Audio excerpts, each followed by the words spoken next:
Alright, so in the last talk I showed you what happens on the front page of Wattmon. I'll just switch the fan back on. You can see that the energy has come back up to around 200 watts.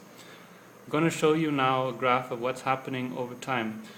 Wattmon stores information every minute onto the micro SD card, and this is accessible throughout whenever you need it. So under the graphs, I'm going to show you the energy in and out watts for the day.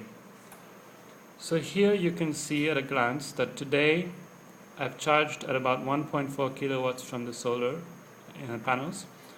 I have a load of about 1 kilowatt hour, and I've charged at about 0.29 kilowatt hours from the grid.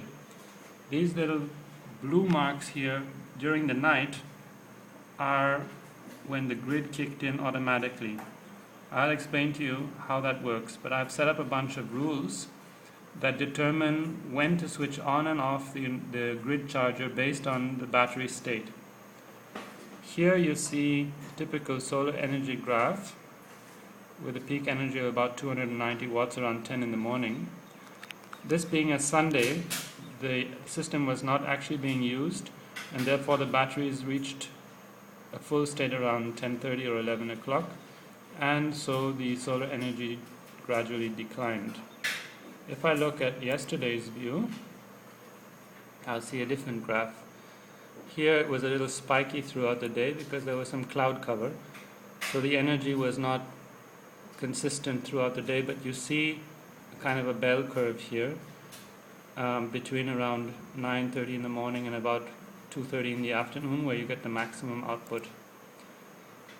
If I go a day earlier, you'll see that there's a more consistent view here. There was clear sky during the morning till about 1 o'clock, after which point clouds appeared, and therefore you see all of these little jumps. So on the lower side you see the actual load. So my average load, the idle load of my inverter, is about 65 watts. When I get to the office I switch on the computer and so on, it goes to about 220.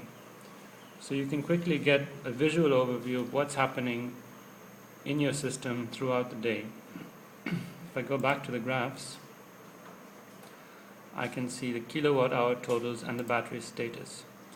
So battery status is an interesting graph. This is the calculated graph which watches all of the energy going in and out of the battery and calculates the remaining state of charge based on the amp hours of the battery bank. So here you can see that at the lowest point it was about 90%. That was around 5 o'clock in the morning, and suddenly it jumped up to about 92. This is because I have a rule that says that the battery should never go below 90% during the night, and if it does, it should switch on the charger until it's at 92%. This is a consistent pattern you can see throughout the day.